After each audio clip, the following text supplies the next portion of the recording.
자, 다음 소식 넘어가 볼까 하는데요. 자, 다음 소식은요. 우리 시청자 여러분 좀 즐기시면 되겠습니다. 변호사님 즐기시면 될 것 같아요. 네. 네, 어디냐? 바로 개혁신당입니다. 자, 지금 개혁신당이 합당한 지 10일밖에 안 됐습니다. 자, 그러니까 지난 설 연휴 직전에 합당을 했기 때문에 네. 지금 뭐 10일밖에 안 됐는데 지금 어떤 상황이냐면요. 난리가 났어요. 지금 뭐 보시는 것처럼 이낙연이가 회의를 박차고 나갔다라는 겁니다. 사실상 개혁신당이 지금 두 쪽이 났다라는 건데 자, 무슨 얘기냐? 오늘 이낙연 측이 이런 얘기를 하더라고요.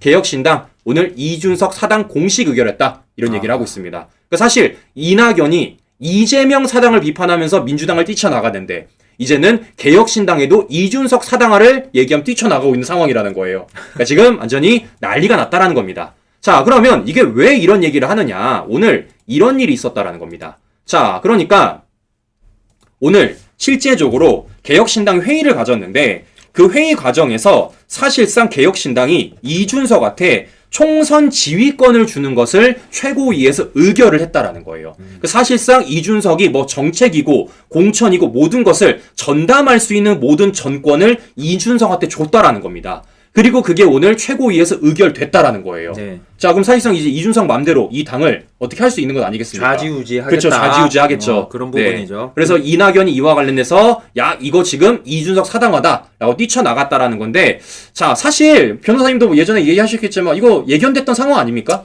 뭐 저는 이게 물과 기름 같은 네, 맞아요. 그런 부분이라서 네. 이 두 사람이 잘 맞을까라는 의구심을 가졌고 다만 이 사람들이 그 설 연휴 직전에 네. 이제 뭐 합당하겠다라고 해서 이슈 몰이는 하지 않았습니까? 이슈 몰이 했는데 그 혹시나 했는데 역시나 이제 예, 이 색깔 다른 두 사람이 네. 특히나 이제 뭐 대장을 하겠다라고 네. 하는 그 네. 사람들이 협조하기에는 사실 쉽지 않았을 거다라고 예상을 했었고 네. 오늘 그게 이제 본격적으로 좀 표출이 된 거 그쵸, 아닌가라는 생각입니다. 네. 이낙연이라고 하는 사람은 그 본인이 대통령이 되고 싶어하는 맞아요. 사람이고 네. 그 이준석이라고 하는 이 사람은 당 대표를 했던 사람입니다. 그러다 보니까 이게 그 여야에서 이제 어떻게 보면 우두머리에 네. 있었던 사람들이 내가 결정을 갖겠어, 내가 결정을 갖겠어라고 하면서 협조하기도 쉽지 않았을 텐데, 근데 이 두 사람의 가장 큰 문제는 한 사람은 민주당 쪽에서 오랜 기간 있어 왔던 사람이고 한 사람은 보수 쪽에서 오랜 기간 있어 왔던 사람이다 보니까 이 당 대표 혹은 결정권자에 따라서 그 당의 색깔이 완전히 그쵸, 완전 달라지죠. 예, 네. 그런 부분입니다. 그래서 이게 누가 주도권을 가지는지에 따라서 이게 좀 약간 민주당 쪽 색깔을 띌 건지 아니면 그 보수 쪽 색깔을 띌 건지 그런 관전 포인트였는데 오늘 보니까 좀 그 이준석이 조금 이긴 그쵸, 이기는 결과가 나오고 그런 있는 결과가 거죠. 됐네요. 네, 근데 이런 과정 속에서 이낙연이가 화가 날 수밖에 없는 이유가 무엇이냐면 이낙연이 뒤통수를 제대로 맞았다라는 제대로 거예요. 맞았죠. 자, 그러니까 무슨 얘기냐면 아까 말씀드린 대로 지금 다른 곳이 아니라 개혁신당 최고위에서 이준석한테 총선 지휘권을 주도록 의결을 했다라는 겁니다. 그러면 그 최고위에 어떤 사람들이 있는지를 우리가 좀 봐야 돼요. 자, 실제 제가 합의문을 좀 보여드리겠습니다. 이게 실제 제3지대 통합신당 합당 합의문입니다. 보시면요. 지도부와 관련돼서 이렇게 둔다라는 거예요. 공동대표 이낙연, 이준석, 그리고 최고위원으로는 개혁신당, 새로운 미래, 새로운 선택, 원칙과 상식 한 명씩을 추천한다라는 겁니다. 자, 이렇게 지금 6명을 둔다라는 것인데, 그래서 실제 어떤 사람이 뒀냐면요. 이낙연, 이준석은 공동대표니까 당연히 들어가고요. 그다음 이준석 측은 양양자가 들어갔고요. 양양자. 이낙연 측은 김종민이 들어갔고요. 그다음에 원칙과 상식에서는 조응천, 그리고 금태섭 당에서 금태섭이 들어갔습니다. 그런데 이게 지금 4대2로 이낙연이 졌다라는 거예요. 4대2로. 자, 그럼 이 말은 무엇이냐? 사실상 조응천과 금태섭이 누구 손을 들어줬다는 겁니까? 이준석이 손을 들어줬다라는 거예요.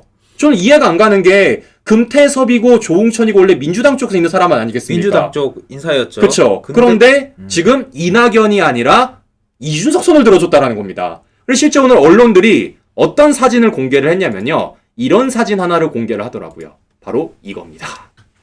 이낙연이 외롭게 앉아있는데 이준석과 지금 나란히 서 있는 금태섭과 조응천의 사진을 공개하면서 잘 보세요. 이준석의 시선을 보십시오. 지금 이낙연은 은근슬쩍 바라보고 있지 않습니까?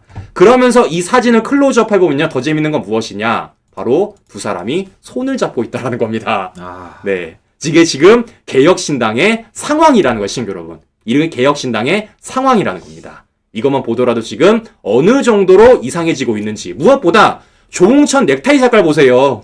조홍천 넥타이 색깔. 그러니까 지금 이낙연은 어떤 색깔 밀고 있다고요? 보시는 것처럼 짙은 바다색을 밀고 있는데 그런 가운데서 조홍천이가 이준석과 똑같이 오렌지색을 메고 있다는 것 자체가 이미 조홍천은 이준석 쪽으로 기울어졌다. 그 과정 속에서 오늘 최고위 회의가 열어졌다라는 것을 우리가 확인해 볼 수 있다는 것이죠. 이렇다 보니까 이낙연이가 화가 나가지고 뛰쳐나갈 수밖에 없는 건 아니겠습니까? 그리고 이 두 분이 이제 이끌어왔던 뭐 두 사람은 아니긴 하죠. 네. 그 네 개 당이 네. 이제 하나의 합당을 하지 않았습니까? 어떻게 맞춰서 지금 그 국회의원 수를 5명으로 해서 맞아요. 보조금 선거 보조금, 예. 네, 선거 보조금 6억 원을 네, 받습니다. 네. 근데 이게 6억 원을 어떻게든 이제 벌어왔는데 네. 이낙연 쪽에서 데려온 현직 의원들이 사실은 더 많았거든요. 맞아요. 그쵸. 네. 많았고 사실 이제 돈 6억 원을 벌어왔는데 네.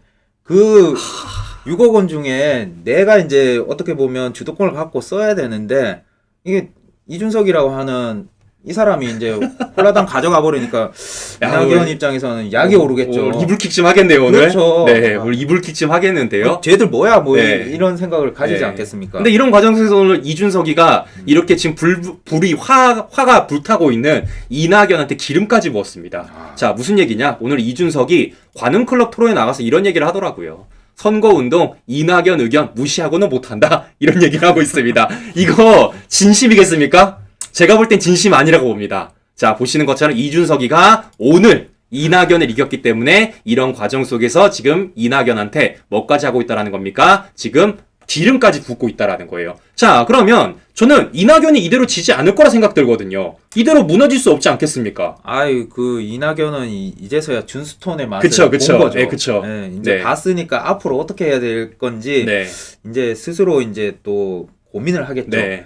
그 과거에 윤통께서 네. 어떻게 대응을 했었는지 이거를 또 뭐 본다든지 아니면 자기만의 네. 뭐 이런 뭐 대응 방법을 네. 이제 전략을 꾸미지 않겠습니까? 저는 그래서 어떤 생각이 들었냐면 앞서도 말씀드렸지만 지금 이낙연이 이길 수 있는 방법 한 가지가 있습니다. 무엇이냐면 지금 오늘 실제 민주당 사선 김영주가 탈당 선언하지 않았습니까?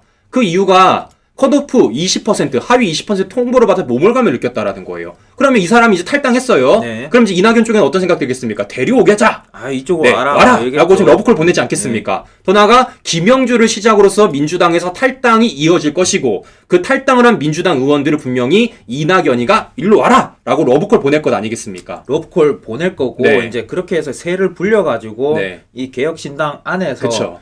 뭐 이렇게 자강을 하려고 네, 네. 하는 그런 전략을 세울 거라고 그쵸. 저는 예상은 네. 됩니다. 근데 복병이 있지 않습니까? 누구죠? 조국 아하! 아, 그러네. 복병이 있지 않습니까?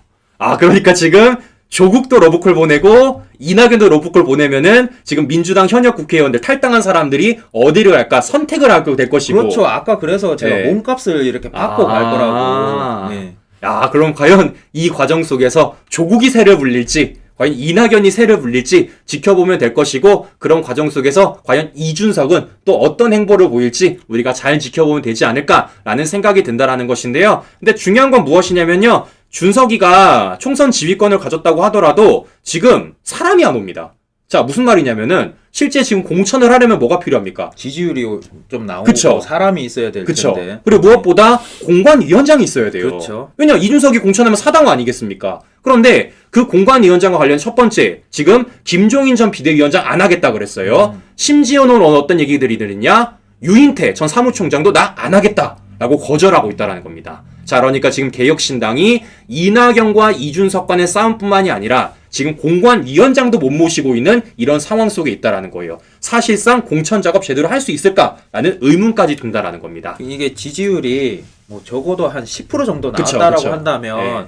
뭐 이분들이 과연 거절을 했을까라는 의문을 가지는데 네. 괜히 지금 망해 갈 수 있는 네. 그런 상황에서 발을 들여놓으면 그쵸. 같이 몰락을 그쵸, 하게 그쵸, 됩니다. 그쵸. 이제 김종인이라든지 유인태라는 브랜드 가치가 네, 이제 네. 떨어져 버리는 그런 상황이 되다 보니까 이분들도 쉽게 아마 못하겠다라고 이야기를 했을 거로 네. 추정이 됩니다. 그리고 아마도 공관위원장과 관련해서도 저는 서로 싸울 것 같아요. 그러니까 이준석에게 유리한 공관위원장이 있을 것이고 그렇죠. 이낙연에게 유리한 공관위원장이 있을 것이고 이 공관위원장을 임명함에 있어서도 이낙연과 이준석이 치열하게 싸울 것이다. 아마 그 싸움 과정들을 우리가 계속해서 목격하지 않을까라는 생각이 든다라는 거예요. 그리고 이 개혁신당을 보면 그 역사적인 한 장면이라고 저는 생각을 하는데 어떤 생각이죠? 네. 그 권력은 나눌 수가 없다. 그쵸. 예, 이게 그 대표가 2명이지 않습니까? 그쵸. 이게 권력이 나눠지게 질 수밖에 그쵸. 없는 그쵸. 상황이잖아요. 예. 하나로 통일이 돼야 됐는데 이 이낙연과 이준석 간의 싸움에서 누가 승자가 되느냐에 따라서 개혁신당이 그때부터 시작이 될 것 같습니다. 그럼 저는 변호사에게 좀 마지막으로 여쭤보고 싶은 게 지금 개혁신당이 자신들이 총선으로 나오는 명분이 뭐였습니까? 양당 정치의 혐오를 느낀 우리 국민들에게 선택지를 만들어준다는 게 개혁신당의 지금 창당 명분이었습니다. 그럼 이 창당 명분 이거 좀 먹히고 있다고 보십니까? 아니 오히려 저는 개혁신당 안에서 대리전을 펼치는 네. 거 아닌가라는 네. 생각이 좀 드는 게 음. 한쪽은 뭐 국민의힘 쪽에서 나온 당대표고 한쪽은 민주당 총리 출신인 분이 나오시다 보니까 그 안에서 싸우는 과정을 국민들이 지켜보고 있거든요. 그쵸. 그럼 결국엔 뭐냐? 이게 양당의 연속전밖에 안 되지 그쵸, 않느냐? 그쵸. 맞아요. 그 얘네들은 그러면은 실체가 도대체 뭐냐? 그 국민에 대한 비전도 못 보여주고 예, 그냥 싸움만 하는 그런 당밖에 안 된다.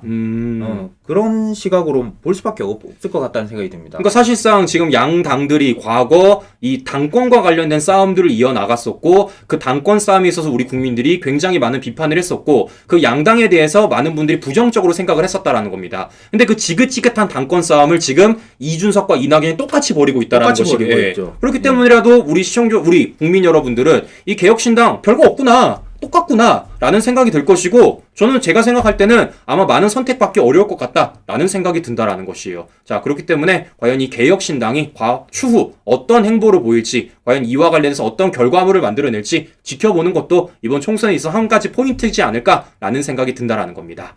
네, 이상 방송 마무리하도록 하겠습니다. 오늘도 긴 시간 끝까지 시청해 주신 여러분 감사합니다. 감사합니다.